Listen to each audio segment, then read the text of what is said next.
I'm Dr. Tyson Morostiga. And I'm Dr. Derek Moore, and we are your sports quacks.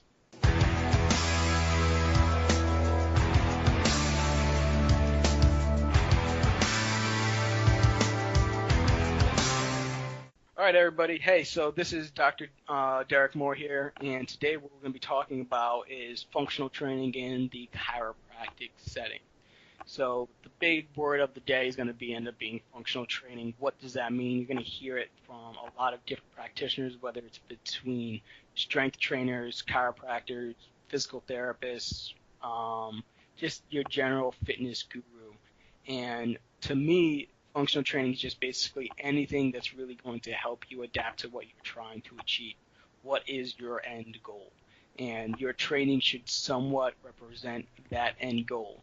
You need to figure out where you're at and then where you want to be, and we just train the difference. So one of the biggest things that we're seeing right now is a huge uptick in ACL tears. And what we're actually seeing is that every year the occurrence of ACL tears have actually increased by 2.3%. And what I tend to find in my clinic is if we did an eval, we can easily start to find some of the yellow flags for a person possibly having an ACL issue later on in their career. Or after their ACL tear, I still seem to find some residual issues, whether that's an off gait, some weight bearing deficiencies, and some strength deficiencies.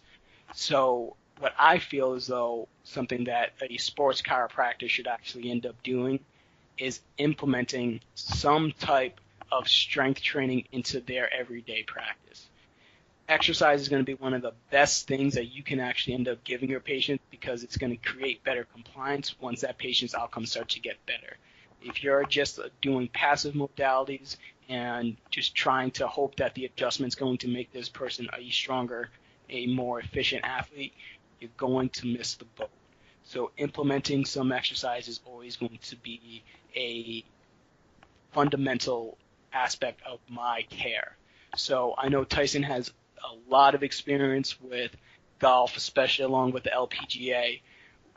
What have you actually have seen as when it comes to strength training and maybe the experience that your patients have had, whether they have had or not had with strength training when they actually come into your office?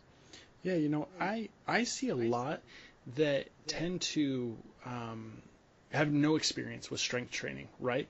Mm-hmm. So when we talk golfers don't tend to do any type of power training, or they tend to avoid it, right? Because there's this kind of almost a myth that if you work out too much, you're going to lose your flexibility, right? You're going to lose that ability to separate and ability to generate power.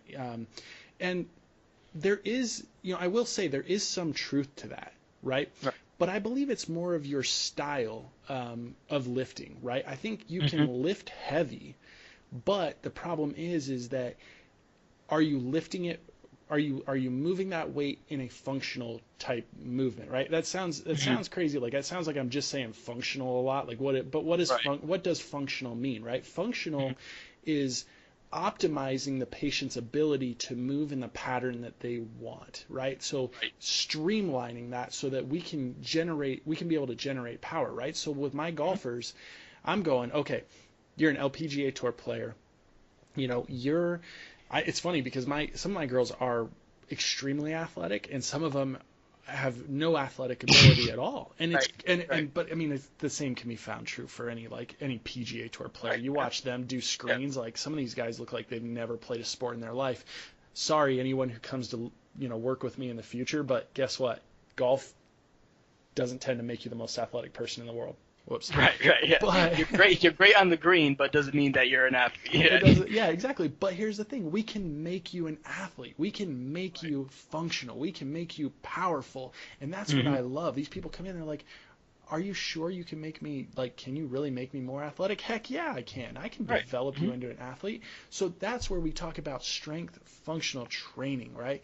So Right. these people, a lot, I just love working with them because it's telling them, hey, you can build power and strength in your motion, right? So you're not, Mm-hmm. I always thought, I feel like I always had this misunderstanding of what strength and power was for a long time. I was always like, oh, how much weight you can lift, how much weight you can get overhead. That's where it is. All right. Like, so you look at, like, unfortunately, I harp on CrossFit a lot. It's not that Yeah. I Right. don't like CrossFit. I think Mm-hmm. CrossFit's wonderful. I actually really do. But the mentality of certain groups tends to lead more towards Olympic lifting Mm-hmm. than it does CrossFit functional exercise, right?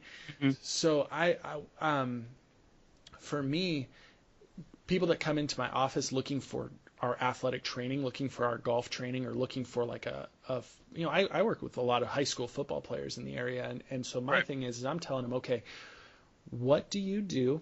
What position do you play? And how do we maximize that movement, and how do we build strength, whether it's lifting weights, working with bands, Mm-hmm. what do we need to do?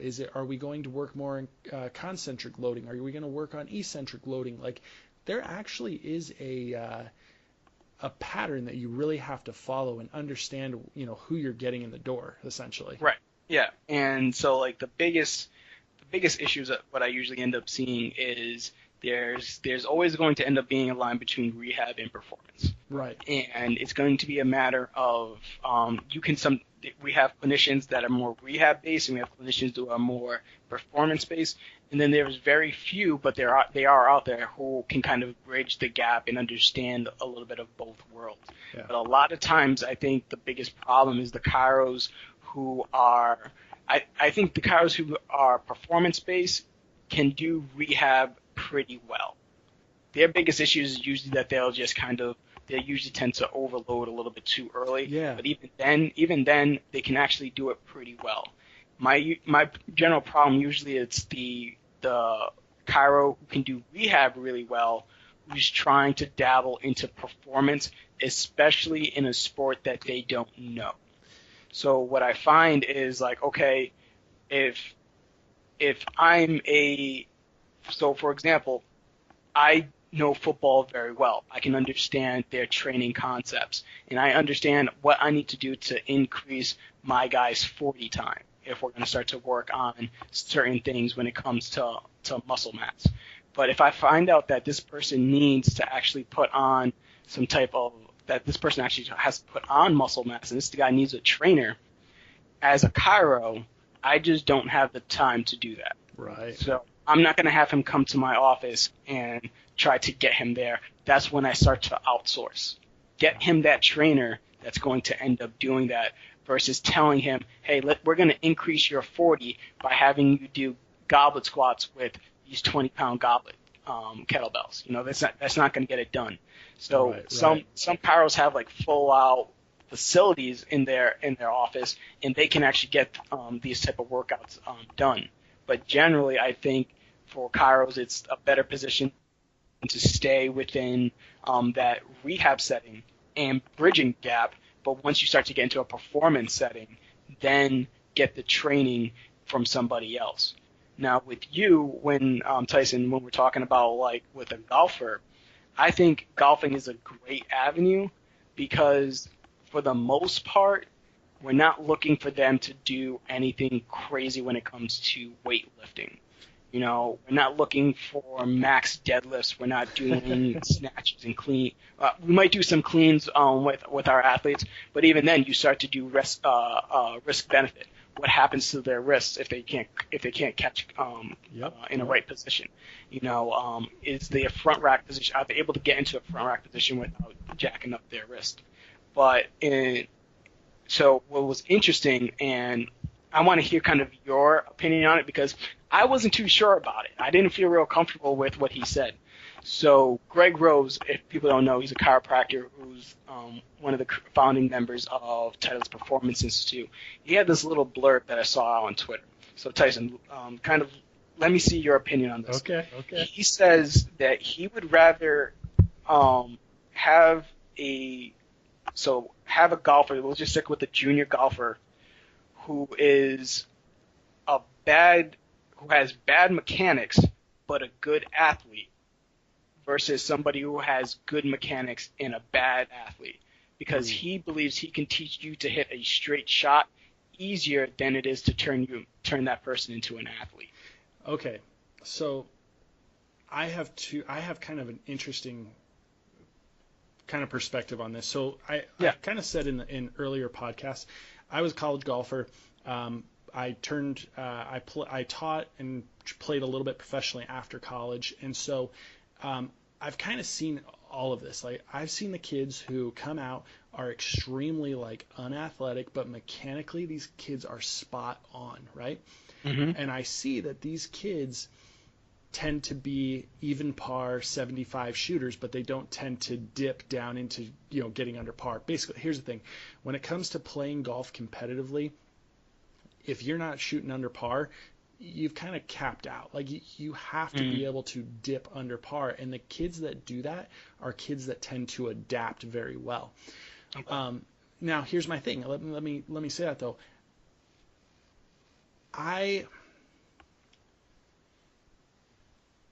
Oh man, this is a tough one.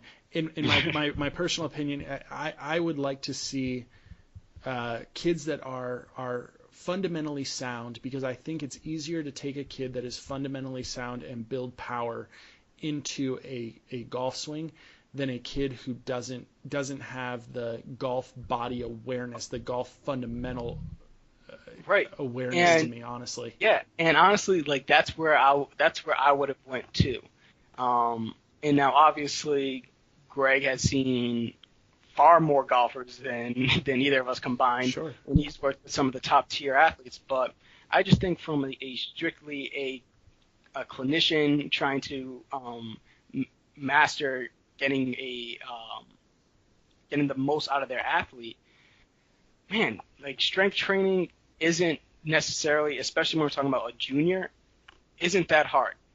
Creating programming really isn't too difficult, especially if you just stick with the basics. Yeah. But if he's out there and he's telling you that he's hitting he's hitting slices all the time, or you're seeing like this bad hiccup in his swing, and you catch him at 17 and he's been swinging like that since he was 12, I just feel like trying to change habits is a lot more difficult than trying to just add a little bit more mass onto a guy. Yeah. See, I see this. I follow a lot of these golf guys, a lot of these TPI guys. Like, obviously that's me. That's what I love. I'm a golfer. I love it. I still teach on Saturday mornings. I go to clinics and I still teach the swing, right?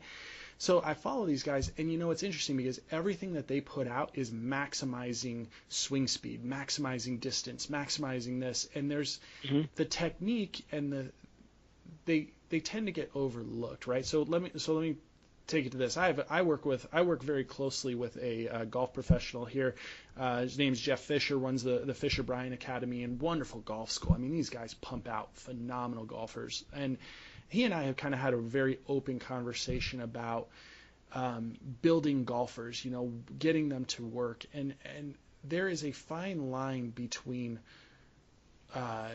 proper training and overworking a golfer. Like, you can beat up an athlete that plays other sports, other more physical sports, your football players, your basketball players, your hockey players. You can beat them up a little bit more, but a golfer, you throw them off on their workout and you just screwed up their whole week. It's right. And you have to play this fine line, and that's something that one of the greatest blessings that I have when it comes to working with golfers is I know how that is. So when I was playing in college, I was playing at a school. We got this athletic trainer, right, that was considered one of the best in the country, right? He was the athletic trainer for a certain school. I don't want to say too much because I don't. Right. But basically, he came from a big program that was a top 10 team in the country at one point. And we were going in working. We had 5 a.m. workouts, right? So I go in, I'm excited, right? I get my workout.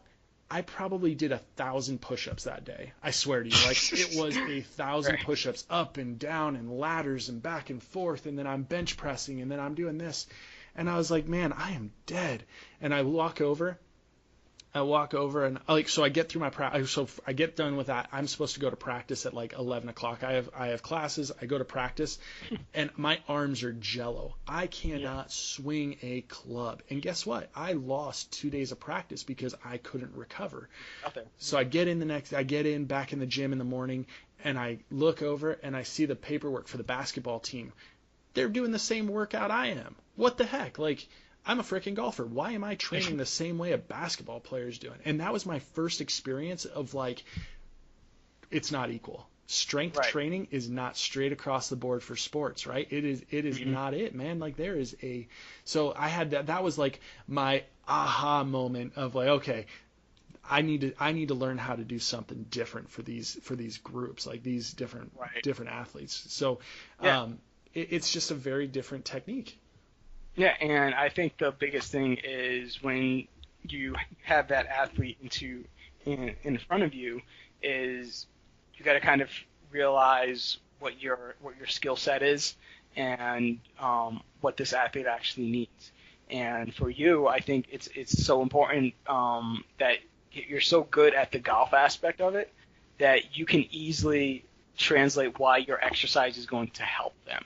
Yeah. And the biggest thing I think is that's what functionality is. You know, it's not, all right, let's get you on the Bosu ball because I saw somebody on Instagram do it. You know, I don't really necessarily see.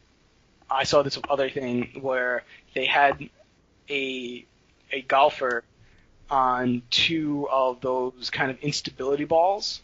Okay. Two flat ones. LeBron Jamesing it up. Like the little squishy ones that you do like a single leg stance on, you know? Okay, yeah. And they had that golfer on there practicing his swing because they're just like trying to get him more proprioceptive feedback. And all I'm thinking is just like, yeah, but he's only going to be good if he's trying to hit a tee shot during an earthquake, you know, like it's not like there's no like when is the ground moving underneath you as a golfer, and it just and I can immediately just start thinking, I'm just like, why not just have for you, especially when you showed me that it's one of the few golf coaching cues that I would give is when the player says that they slide a little bit, you do the feet together, step out, then swing the ball kind of thing.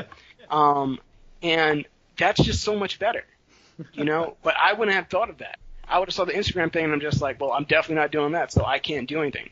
But it's a matter of if you know the sport, you can easily start to apply functional training to it. And if you want to know the sport, I think it's more important for you to actually, instead of just doing something that, going to, because I've seen this, treatment for golfers.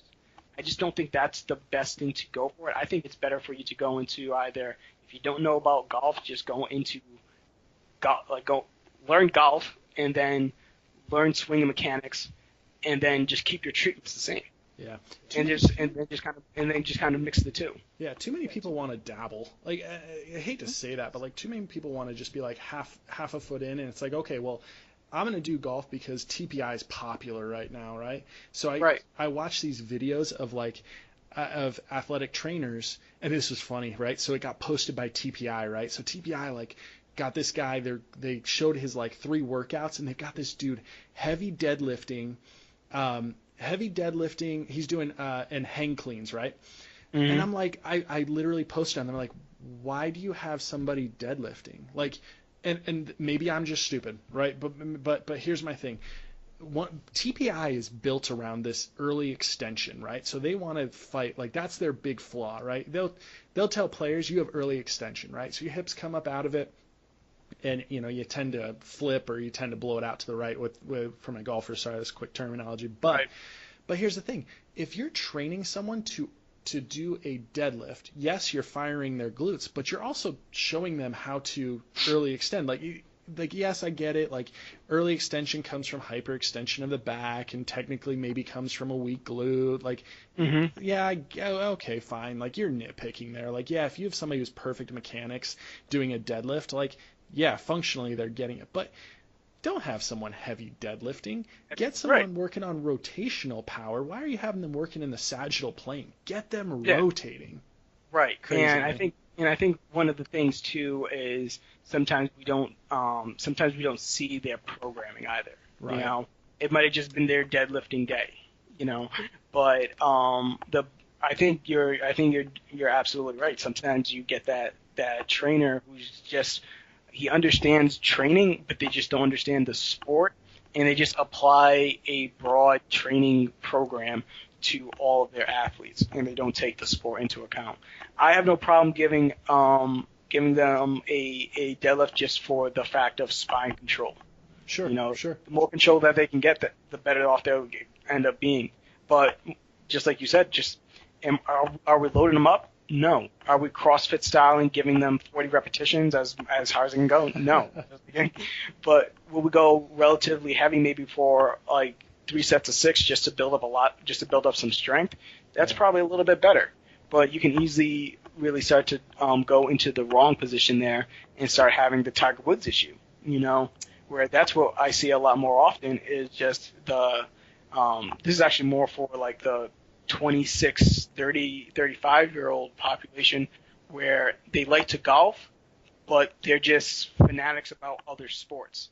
Whether it's they run all the time, or they lift weights all the time, or they do something else all the time, whether it's like Orange Theory or something like that, and they're beating their bodies up so much, and then they go out and they're wondering why they have pain while they're golfing. Yeah, And exactly. it's like, well, that's the problem. You know, it's a lot of times people don't look at it as a sport; they look at it as an enjoyment thing, but it's taxing. You Yeah. know, what especially if you're walking the 18s and not just carting around with a few bruises in your hand. Like if you walk those 18s, like that's you're gonna feel it the next day, you know. And that I think that's what's important is you got to really get a better idea of uh, who's the athlete in front of you, and then how much do you know, because it's so easy to outsource, and it's so much better for, I think, in my opinion, for a business model. The more people that you can somehow integrate into your practice by just saying like, hey, I know this great golfing academy, go speak to this guy, go over there, shoot him a call, let him know that you've sent him there, and then all of a sudden you've developed that relationship. And the best part is now that guy knows about you. Yeah. And you do a meet and greet with him, start talking about what you can present for him, and you're not selling what you do. It's more of, hey, you're a good coach. Let me get you more people to coach. Sure, sure. And let me get your people to continue to be with you, so that way when you do, because I see one of the biggest issues for coaches is that when people get hurt, they don't go to the gym, or they don't go back to the range. If we can get those people to just be healthy, that coach is now going to make more money because he has more people to train. Yeah. So let's talk about this. How about when I go to building a workout program, right? So for me, I don't have the time in my office to sit and be like, okay, I'm going to watch you during all your workouts. I'm going to make sure that you have the perfect form every single time. I know what it is, but the reality is that I don't have time to have you work out. Now, I will say my LPGA Tour players are a little bit different. When they're in town, I'm with them.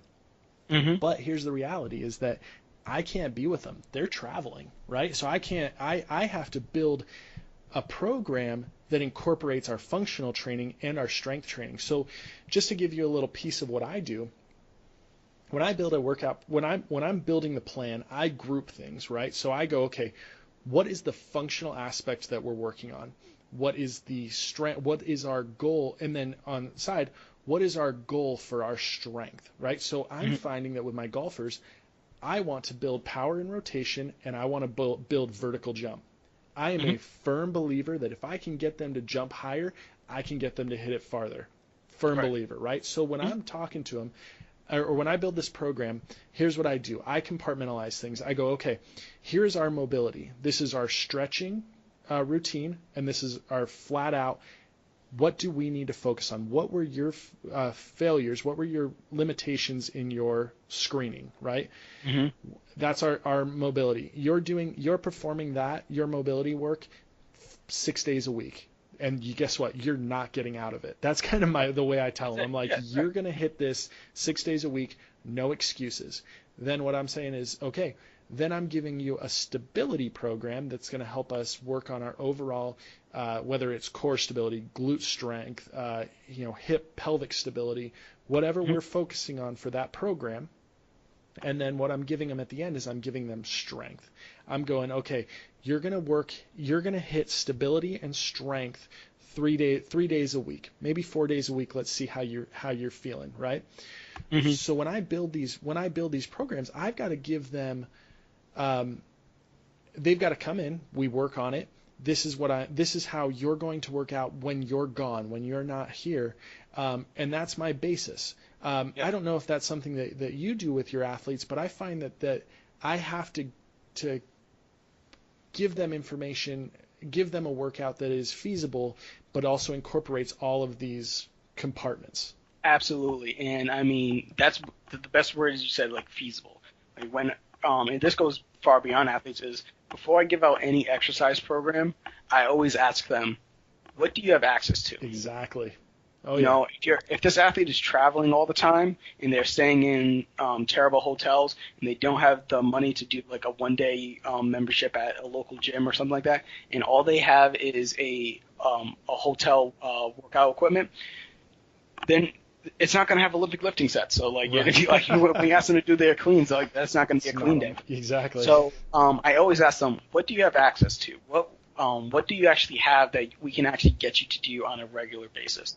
And then the next thing is with the exercise, I never give an exercise that we haven't gone over in the clinic. Yes. Oh, yeah. Because I can give you a YouTube video, you can watch a YouTube video, it can be the best person in the world, but if we haven't gone over it in the clinic, then I'm going to have I'll have nightmares of what may be going wrong with every time you do the exercise because if you're going to do it, and I hope that they do, I don't know what type of motor patterns that they're creating. Oh, no. Doing something weird every time that they do the exercise. Could you imagine if a patient got injured by an exercise that you had them watch on YouTube? That's your nightmare. Right, exactly. So it's more of keeping the exercises nice and basic, and then making sure that they can do it in the office in front of you, so you can start to nitpick a little bit. Sure. And just having them clean up the form. And for me, it always starts to get into that phase of, I know when this athlete now is getting into a performance range. This guy needs to be loaded more. Explosive movements need to start to be increased more. And as I start to kind of get more and more into practice, I think I'm becoming more and more comfortable with figuring out how to get them a trainer. Like for general health and wellness, I'm okay. I feel like programming is easier in that sense. We can I can get the 40-year-old male who wants to lose his gut. I can easily write him a program that has a good periodization, that's going to have some scaling, that's going to get him where he needs to be. But when we're talking about that sophomore in high school who has a good 40 time, he possibly has the ability to play D1. And even if sometimes they tell me, like, I don't really even have enough money to afford the both of you. And I would tell them, I was like, hey, listen, more than likely the trainer is going to be the one that's going to be a better buy for them, because at the end of the day, they're not going to so what's funny is actually the NFL has just implemented some of the FMS stuff into their programming. So I used to say they're not going to look at your overhead squat and critique you on it. They do. They do. but I mean, the thing is, if you get a 2 or a 1 on your overhead squat, but you run a 4-3, that overhead squat goes away. Right, exactly. So like it doesn't necessarily it doesn't matter. Who was it? Like Mason Crosby did 1 pull-up or something like that. It doesn't matter. You're still going number 1 if you produce on the field. So it's a matter of sometimes I think leaving the ego at the door, and the patient will appreciate you more if you figure out when they have to advance. Did you just reference a kicker's combine of 1? Yeah. Yeah, I think he did one. That's fantastic. I think he did one. So it's for a lot of the athletes, I think it's more about just education. For the general public, it's education and form and getting them to kind of get into some type of activity. And our discussion on Medicare, it goes well into the older population too. Don't give your Medicare patients deadlifts right away. Can they hip hinge? Yeah. No. Don't give them a bar. Don't be the coach that starts everybody off at 135 pounds because that's the only weight that you have because you only have 45s that are that size. Like it doesn't make sense. Like get them to deadlift a kettlebell, get them to hip hinge properly first, and then progress them. I think sometimes with sports chiros, we also feel as though that we need to get people better a lot faster. So we try to streamline things a little bit too quick. Get too aggressive. Yeah. And a lot of times just like, hey, just like pump the brakes a little bit, slow it down, make sure that they do the things right, load them appropriately, and then I'm still, like I said, I'll harp on it, outsource when you can. Right. Get more people involved, whether that's coaches, trainers, parents the most, get them involved, because if you can get more structures and a foundation around the athlete, the better I think success and outcomes you'll end up seeing. Yeah, and I think people are going to find that as you start to train these athletes, at first when you walk in and so say you get someone who an athlete who's been working with a trainer, they've been working with someone and they're not seeing progress, right? That's what I see most often. They're like, oh yeah, I've been working with a trainer, I've been doing this, I'm still not hitting the ball. I'm hitting the ball the same distance. My workouts are kind of like, I don't really know what I'm doing. You'll find that like if you tell them, they walk in and you go, okay, well guess what? There's going to be I'm going to screen you, whether you use a TPI screen, FMS, SFMA, guess what? Either way, you're going to pull out flaws, right? Essentially, we're looking for movement flaws. Here's the thing. When you say to them, when you nitpick them and you go, okay, we're going to have a rehab period, you have to explain why to them. You really have to work hard to educate why you're going, okay, guess what? Last week you were doing, front squats, and this week we're doing, like you said, like your go-to, a goblet squat, or we're doing a light goblet squat or guess what? We're doing an unweighted, or we're working on single leg deadlifts because you can't hip hinge. So I find that you have to educate them on why, but then when you educate them on why, you empower these athletes and you change the way that they view the number one, like their performance, their potential, right? Right, in their own body. Yeah, you give them, look, I get you. I know I can get you to hit the ball farther. I can get you faster, or I can get you to jump higher, and they're going, all right, let's do this. And from that point, you go, okay, just trust me. You trust me. We're going to get you through this rehab process. Then I'm going to get you weighted, and I'm going to reassess. I'm always going to reassess. I'm going to set realistic goals for you. I'm not going to tell you, hey, I had someone come in. I tested someone. They had a 10-inch vertical. Is that low? Yeah, heck yeah, that's low. But guess what? I'm going to get you to 13 inches by next month. I'm going to get you to 15 inches by the end of the year. And you know what? You set realistic goals for your patients, and you correlate it to their performance, right? My thing is I'm going to get you higher on your vertical. We're going to see that you're going to carry the ball further, or you're going to be more consistent. When it comes to performance training, I believe a large aspect of it is setting realistic goals. It's not taking someone in being like, yeah, I'm going to have you hit the ball 50 yards further, and you're going to reach Dustin Johnson, and you're going to start hulking it out there with John Rahm. it's not realistic. You gotta set Right. realistic performance goals and explain to them how they're gonna get better. Oh yeah, you can't do a single leg deadlift. Well, guess what? I'm gonna take you from doing one unweighted, and then I'm gonna start getting you, with a kettlebell in your hand, or I'm gonna get you with something weighted, and you're gonna really feel that. You're gonna get more strength, more power. But I'm gonna start you off slowly.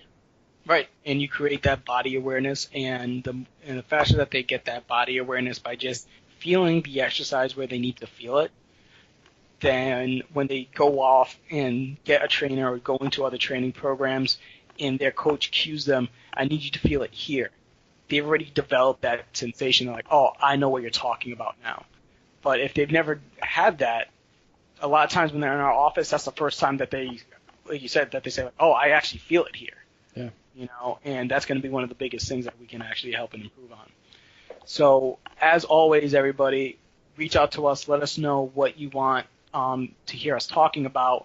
Follow us on Twitter. Follow us on Instagram. Like the podcast. And as we keep saying, we're just trying to help improve sports chiropractic in today's age, and we can't do that without your help. So, everybody, have a good night. Take it easy.